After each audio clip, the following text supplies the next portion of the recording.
எங்கேயா ஐயா screen play எங்கேயா ஃபிலிம் மேக்கிங் எங்கேயா? ஒரு மாதிரி லேமினேட் பண்ண அல்லாத்த மாதிரி தான் இருக்குது. அப்படிதான் இருக்குது, வேற எப்படி இருக்குது?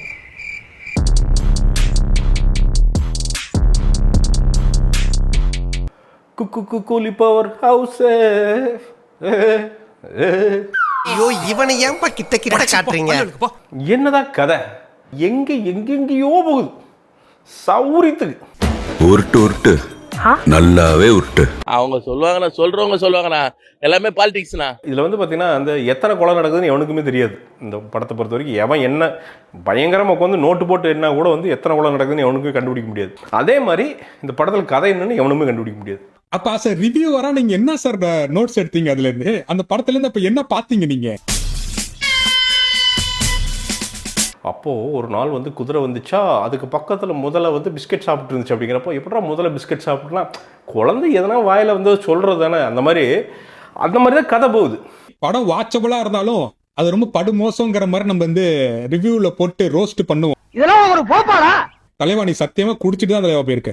எங்கேயும் போகுது, இப்படி லெஃப்ட் எடுக்குது, ரைட் எடுக்குது, நேராக போகுது, அப்புறம் குழிக்குள்ளே விழுந்துருது. கூகுள் மேப்ஸ் போட்டு போயிட்டு நிறைய பேர் குட்டைக்குள்ள விழுந்தாங்கல்ல, அந்த மாதிரி இங்கே போய் குட்டைக்குள்ளலாம் உழுகுது ஸ்கிரிப்ட். சிரிப்பே வரல. Bad joke. இந்த படத்துலேயே அல்ட்ரா டார்க் யார் அப்படின்னா தலைவன் நாகார்ஜுனா தான். எவனா வந்து ஹெவியாக வந்து லோக்கியெல்லாம் போய் நம்ப வச்சிட்டார். தலைவா நீ வா பாரு, ரஜினிகாந்தோட பெரிய ரோல்னு சொல்லி கூப்பிட்டு வந்து அல்ட்ரா டார்க் காமெடி தலைவன். உனக்கு என்னப்பா, நீ பைத்தியம், நீ என்ன வேணாலும் பேசலாம், நாங்க அப்படியா? அம்மா தண்ணியை போட்டு அப்படியே உட்காந்துருப்பாரு. ஏய் அப்படிங்குவார், அப்புறம் ஏய் அப்படிங்குவார், அப்புறம் அப்படிங்குவார். எந்த நாயடா சொன்ன படம் சரியில்லைன்னு? படம் தாறு மரகுறாடி. இந்த ரிவ்யூ படம் நம்பாதீங்க. சில பேர் ஒரு 10 பேர் சொல்றான் படம் சரியில்லைன்னு. நம்பவே நம்பாதீங்க. படம் வேற லெவல், ஸ்கிரீன் பிளே ட்விஸ்ட்னா ட்விஸ்ட். அப்படி ஸ்கிரிப்டே இல்லாத தான் பண்ணுவான். அந்த சரி சீனை முடிக்கணும் அப்படின்னா என்ன பண்ணுறது சார், கத்துங்க சார் சும்மா அப்படின்னு போதும், ஜூம் அவுட், ரைட் கட். டேய் இதெல்லாம் பழைய டெக்னிக்கியா? புடுங்கிருப்பாரு, அப்படியே ஒரே புடுங்க புடுங்கி இங்க நட்டுருப்பாரு. வாய் என்ன வாயை வச்சுக்கிட்டு இது பேசுது. நாகார்ஜுனா கேரக்டர்லாம் கடைசி வரைக்கும் வந்து அல்ட்ரா டார்க்கா போயிட்டே இருக்கும். அந்த கேரக்டர் மட்டும் தனியா பாத்தீங்கன்னு வச்சுங்களேன், உங்களுக்கு தனி சிரிப்பு வரும். எனக்கு தெரிஞ்சு இதை பார்த்துட்டு அடுத்த படம் நாகார்ஜுனா வந்து பாத்தீங்கன்னா, சார் ஒரு அட்டகாசமான காமெடி ரோல் இருக்குது வந்து நடிக்கிறீங்களா அப்படின்னு கூப்பிட்டா கடுப்பாயிருவார் நினைக்கிறேன். நிப்பாட்டு, நீ சொல்ற பூரா நம்பி ஏமாறதுக்கு அவனு சொங்கியும் கிடையாது, உன்னை மாதிரி மங்கியும் கிடையாது. வெட்டி வெட்டி வருது, மிஸ் ஆகுது. இது எங்க போனாங்க, என்னது அப்படின்ட்டு நெகட்டிவ் ரிவ்யூஸ். அவனுக்கு படம் பார்க்க தெரியாதுன்னு அர்த்தம் ப்ரோ. படம் சூப்பரா இருக்கு, எல்லாமே நல்லா இருக்கு. ஆனா ஸ்ருதி என்னன்னா அழுதுட்டே இருக்கிறது, அப்படியே இப்படியே இருக்கணும். இவர் மூஞ்ச பாத்தியா, சோப்பு விளம்பரத்துல வர மாடல் மாதிரி இருக்கிறாருல. அவரு ரோலுமே ஒரு பாயிண்ட்ல அந்த கேரக்டர் செத்துடுது. மர்கையா போட்டு பூசிடுறாங்க திடீர்னு. நோ அவருக்கு வந்து அந்த நோய், அந்த இது வந்து மறுபடியும் மோளம் சொல்லுங்க. நோ அவருக்கு வந்து அந்த நோய், அவருக்கு வந்து அந்த நோய். மூதேவி டென்ஷன்ல வளராத, கரெக்டா சொல்லு. ஷௌபினுக்கு நோய் இருந்துச்சு அந்த படத்துல, எதையாச்சும் ஒன்று தெளிவா பேசுறியா? அந்த இது வந்து இந்த ரியாக்ஷன், அதனால அவர் எந்திரிச்சிட்டாரு. என்னடா ஏன் இப்படி வளர்ற? கோயிலுக்கு போனோமா ஊருக்கு புறப்பட்டோமான்னு இருக்கணும். அடுத்தவனுக்கு அட்வைஸ் எல்லாம் பண்ணக்கூடாது. சரிங்க. என்ன மேட்டர் அப்படின்னா, எழுதிருக்காங்க, எழுதி சௌபின் சாயிர்லாம் முன்னாடி போயிருக்காங்க ரைட்டிங். பார்த்தா ரைட்டிங் வர மாட்டேங்குது. நிறுத்து, அங்க ஒருத்தனை புதைச்சோம்ல ஸ்கிரிப்ட்ல, இங்க ரிவர்ஸ் வா, இவனை எழுப்புடா, ஏதோ ஒரு ரீசனை போடு, அவனை கூட டிராவல் பண்ணுவே, அப்போ ஈஸியாக இருக்கும். இப்படி தான் நடந்திருக்குன்னு நினைக்கிறேன் ஸ்கிரிப்ட். ஒரு படத்தை வந்து இன்னைக்கு தேதிக்கு அதை டேமேஜ் பண்ணணும் அப்படின்னு முடிவு பண்ணணும்னு நினச்சாங்கன்னா டெஃபினட்டாக முடியும், பாசிபிள் தான். இந்த ரிவ்யூஸ்னால படம் ஓடுதா ஓடாதாங்கிறது அது ஒரு பெரிய பெரிய டிபேட். பட் அது எல்லாத்தையுமே மீறி ஒரு படம் நல்ல படமாக இருந்தால் மக்கள் அதை காப்பாற்றிடுவாங்க. உண்மையாக சொல்லணும், அருமையாக இருக்கு. ஏன் இவங்க எல்லாம் படம் சரியில்லை சொல்லிட்டாங்கன்னு தெரியல. உண்மையாவே படம் சமைட்டாங்க, நல்லா தான் இருக்கும். நெகட்டிவ் ரிவ்யூஸ்லாம் நம்ப வேண்டாம். ரிவ்யூ பார்த்துட்டு மட்டும் படம் பார்க்க வராதிங்க, அது ஒரிஜினல் ரிவ்யூ கிடையாது. எதுவுமே வாங்கி விட்டோம். மூடு. எங்கேயா ஐயா ஸ்கிரீன் பிளே, எங்கேயா ஃபிலிம் மேக்கிங், எங்கேயா? ஏண்டா முதல்ல சிக்னல் நின்று தானே பிச்சை எடுப்பீங்க, இப்போ தெருமால் நின்று பிச்சை எடுக்கிறீங்க. இந்த ஃபிலிம் மேக்கிங் பண்றப்ப நான் விளம்பரம் சொல்லணும்யா, ஃபோர்ஜ் ஃபிலிம் மேக்கிங்யா. அப்ப எவன் வீட்டுல இடம் விழுந்தாலும் பரவாயில்ல, உங்களுக்கு பகல்ல ஃபர்ஸ்ட் நைட் நடக்கணும், அப்படிதானே?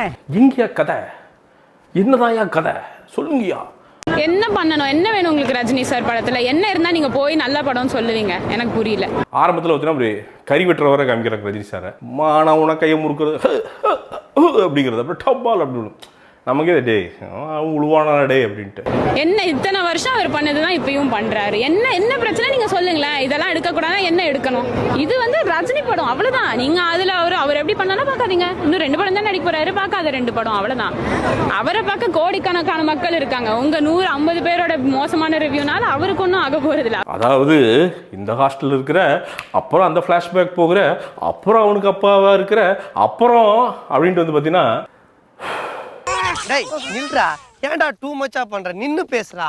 அதாவது இந்த பாரத விலாஸ் தான். பஞ்சாப்னா டின் டின் டின் டின், அசாம் அப்படின்னு டின் டின் டின் டின், கேரளத்து டின் டின் டின் அப்படின்னு வந்து பாரத விலாஸ் எல்லா ஸ்டேட்ல வாய் பிரியா இருந்தா வாயில வந்தது எல்லாமே பேசுவ நீ.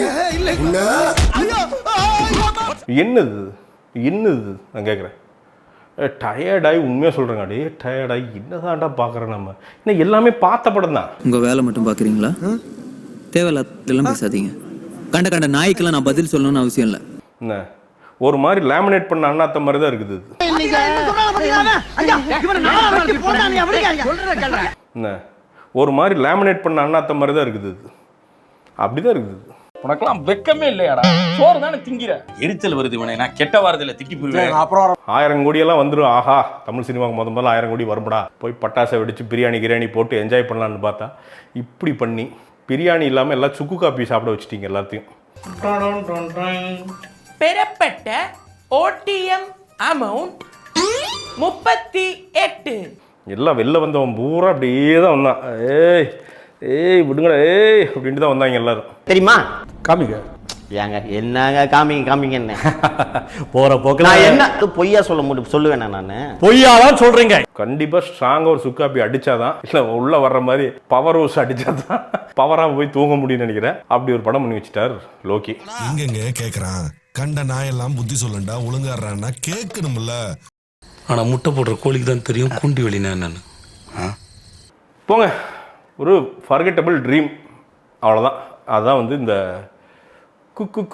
கூலி பவர் ஹவுஸ். அந்த செயல்படுங்க. நீ போடுவா பரதேசி, உன்னை மீட்ல வந்து மிதிக்கிறான். பிரசாந்த் பாண்டான்னு வாங்க. அவன் வந்து பாத்தீங்கன்னா நீயானாலே பெய்ட் ரிவ்யூன்னு சொல்லிட்டாங்க ஆல்ரெடி. அவன் ஒரு பெய்ட் ரிவ்யூ காசு கொடுக்கல போல, அதனால இப்படி நெகட்டிவா போட்டு அடிச்சு தள்ளுறாப்புல. ஃப்ளாஷ்பேக் எல்லாம் பார்த்தீங்கன்னா அதெல்லாம் சப்ஸ்டாண்டர்டாக இருந்தது. இந்த விஎஃப்எக்ஸ், இந்த டிஏஜிங் எல்லாம் அதை எதுக்கு பண்ணாங்கன்னே தெரில. என்ன இருக்கா, என்னடா இல்ல, எதுக்கியா அந்த இதெல்லாம் பண்ணீங்க? அந்த ஃப்ளாஷ்பேக்ல எதுக்கியா பண்ணீங்க? அது ரொம்ப ரொம்ப பேடாக இருக்கியா? எதுக்கு போட்டு அந்த விஎஃப்எக்ஸ் பண்ணாங்கன்னு எனக்கு தெரியல. அந்த டிஏஜிங் பண்ணது சரியில்லை. அனிருத் மியூசிக் போட்டு தான் தூக்கியிருக்காப்ல அப்படின்னு சொன்னான். நேற்று என் எடிட்டரோட தான் படம் பார்த்தேன், என் சேனல் எடிட்டரோட தான் படம் பார்த்தேன். அவன் என்ன சொன்னா, இதுக்கே எனக்கு 400 ரூபா செத்துச்சு அப்படின்னா. ப்ரொஃபஷனலா தெரிஞ்சுக்கிட்டு பேசணும். அவன் ரிவ்யூ வரான் பிரசாந்த். இதுக்கு எதுக்குடா வெள்ளையங்கிலி மாலையன்னு ஏன்டா இந்த வேலை பாக்குறீங்க? ரிவ்யூஸ் பார்த்தோன்னே ரொம்ப கடுப்பாயிடுச்சு. கூலி படத்தை பற்றி பார்க்க போகிறோம். நான் தான் வந்துட்டேன், வசாம வந்தான். இந்த கதை எழுத துப்பு இல்லாத பையன் தான் இந்த கதையை எழுதியிருக்கணும். பெரிய டாக்டர் பல்ச புடிச்சு பாக்குறான் மஞ்சமாக்கா. இந்த படத்தை பொறுத்த அளவுக்கு உங்களுக்கே தெரிஞ்சிருக்கும், இது ஒரு காட்டு மொக்க அப்படிங்கிறது ஊரெல்லாம் பரவிடுச்சு. நீங்க ஒரு காட்டு மொக்க படம் தான் பார்க்க போறோம் அப்படிங்கிறத மைண்ட் செட் பண்ணிட்டு போய் இந்த படத்தை பார்த்தீங்கன்னா கூட அதை விட கொஞ்சம் மோசமா தான் இருக்கும். என்ன வன்மங்களை உள்ள வச்சிருந்தா உனக்கும் கெடுதல் எங்களுக்கும் கெடுதல். மாறனே வணக்கம். நீங்க ஒரு படம் எடுத்தீங்க, 100 நாள் ஓடிச்சா? இல்ல நம்மளால எடுக்க முடியல. நீ கேட்ட ஒவ்வொரு கேள்வி என்ன செருப்பால அடிச்ச மாதிரி இருக்குடா. மாதிரி இல்ல, உண்மையிலே செருப்பால தான் அடிச்சது. ஒருத்தர் ஒண்ணு இன்னொருத்தர் போட்டிருக்காரு, லோகேஷுடைய வாழ்க்கை இனிமே என்ன ஆகுமோ. லோகேஷோட வாழ்க்கை எதுவும் ஆகாது. உங்களுக்கு ஒரே ஒரு விஷயம் நல்லா தெரிஞ்சுக்கங்க, இன்னைக்கு இண்டஸ்ட்ரியில இருக்கவங்க அத்தனை பேரும் நான் படம் எடுக்கலங்க, ரெஸ்ட் எடுக்கிறேன், எனக்கு வாழ்நாள் பூரா சாப்பிட்றதுக்கு பிரச்சனை இல்லைன்னு சொல்லிட்டா நம்ம வாழ்க்கையெல்லாம் என்ன ஆகும்னு யோசிச்சு பார்க்கணும். வாங்க ஓடிடலாம். வேணாண்டா, ஓடினா விரட்டி வந்து அடிப்பாங்க, நின்று அடிவாங்கலாம். சோசியல் மீடியா பார்த்துட்டு யாரும் தயவு செஞ்சு படம் நல்லா இல்ல அப்படிலாம் சொல்லாதீங்க. படம் உண்மையிலுமே நல்லா இருக்கு. எல்லாம் நல்லா தானே இருக்கு. என்ன இந்த நெகட்டிவ் ரிவ்யூஸை நம்ப வேணாம். ஏன்னா படம் எல்லாமே பாசிட்டிவா நல்லா தான் இருக்கு.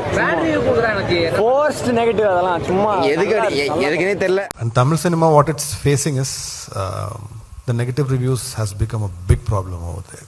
It is getting worse day by day. The language what they use, the way they talk, and what they target, it is very, very negative, and they are targeting the first week. So once when you target the first week revenue, naturally the producers will come to you for their next movie. You know, the number of paid reviewers, it's more than 90% now. கூலிக்கு response பயங்கரமா இருக்கு. ஒரு theatre ஓனரா நான் சொல்றேன், பயங்கர collection, பயங்கர response. இந்த 2025 வந்த டாப் லிஸ்ட்ல நிச்சயமா கூலி சேர்ந்துருச்சு.